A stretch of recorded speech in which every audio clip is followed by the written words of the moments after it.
Okay, so there's a problem, and problem is government intervention is not the only thing that's affecting the market, right? It's not the only thing that's affecting supply and demand. There's also other factors, and one of these is diseases, outbreaks, like COVID-19,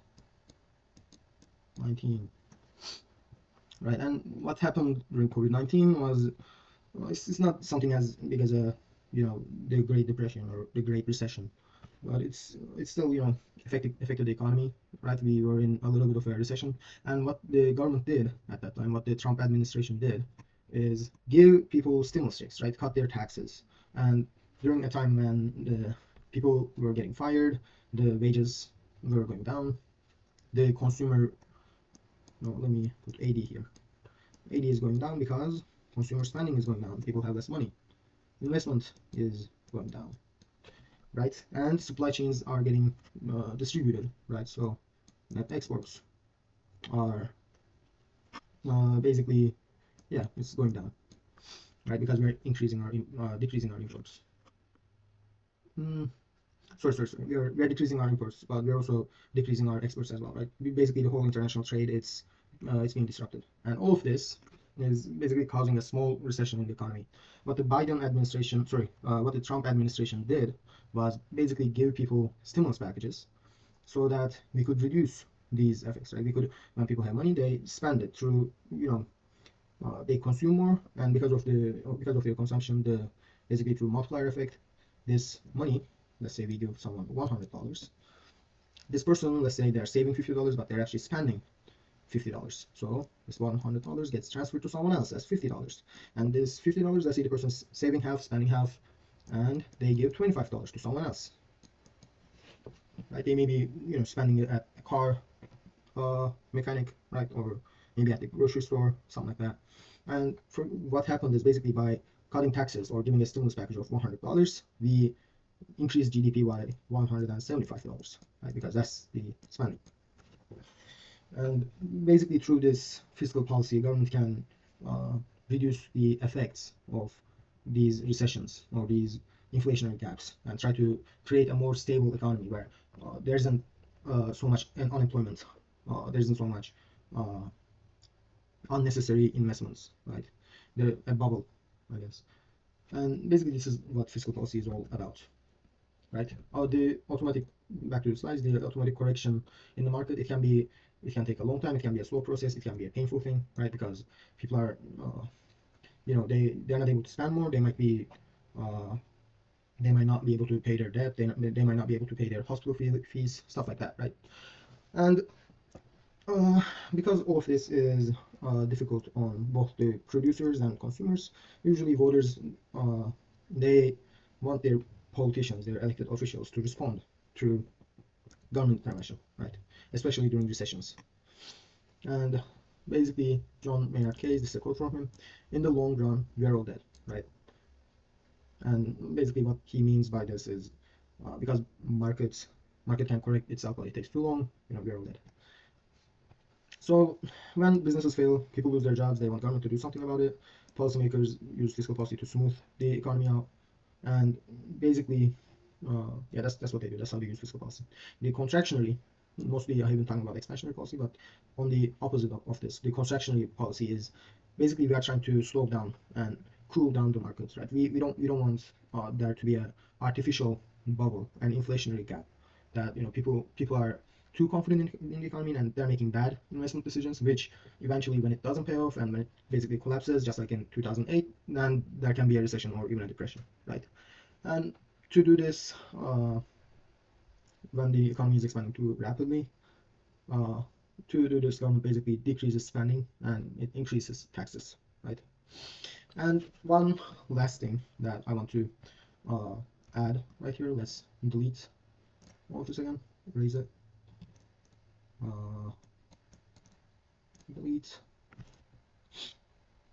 Okay, is basically during the Great Depression,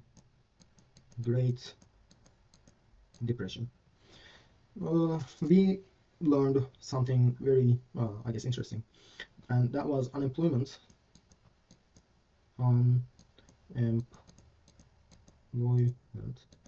as unemployment increases, stuff like suicides, right? Or I don't want to write all of this down. Uh, okay, let me do this. Stuff like, let me draw a school instead. Suicides, stuff like uh, domestic abuse, right? I know, let's draw a fist. Domestic abuse, stuff like depression, right? Basically uh, mental problems, mental disease, not diseases, difficulties, right? They all, let's draw a brain. All of these things increase as well, right? And in order to, I guess, prevent this, right? If you, ideologically speaking, if you believe that government should be, government has an obligation to prevent these, uh, we need to reduce unemployment, right? We need to cut this. And one thing that during the Great Depression, one thing that FDR did, even though I kind of hate FDR, I had to uh, admit that this was actually a very helpful thing.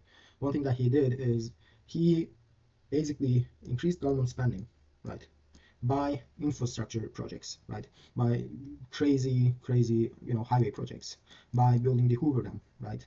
By highways, and by let's not draw the whole thing, by building the Hoover Dam, right? And what essentially all of this does is normally the infrastructure projects they it takes a long time for these to pay off, right? It can sometimes take more than a year or sometimes even a decade for this stuff to pay off and actually give the investment back into the economy, right? But when you do this during Great Depression or maybe recession, basically we have more than just the benefit of what they add to the economy. We also reduce unemployment. We through government spending we give people jobs and give people money that they can spend on other things. We increase consumption, and there is one more extremely important thing, and that is we increase confidence, right? Confidence. Oh my god, confidence.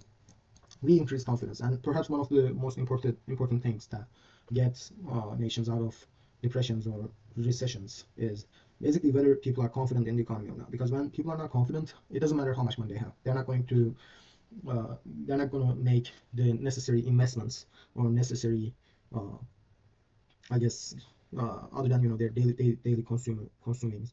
They're not going to make the necessary consumings that's going to take us out of this depression, out of recession, right? But when people are hopeful about the future, when they have confidence in the economy, as they invest more and as they spend more, as entrepreneurs, try to open new businesses because they are confident that okay, people are spending, people are investing, then my business it can pay off. We essentially this increases it basically lets money to circulate, right? Circulation, and that tremendously helps a country get out of depression, get out of recession, right? And I guess that's about it, right? This is what fiscal policy is all about. Yes, it can be if implemented incorrectly or if people are not very smart, like people making these decisions are quite incompetent in their decision making. It can lead to problems, it can lead to inflationary gap, it can lead to recessions eventually, right? But oftentimes, even though that is a possibility, oftentimes it's necessary for government to have some level, right? Some sort of ability to in, intervene in the economy, right? Either through government spending or through taxation policies. Why? Because just like in COVID-19, there can be these recessions that outside of government intervention in the economy, and when that happens through fiscal policy, government might have to uh, either use expansionary policy or contractionary policy in order to smooth the economy out, right?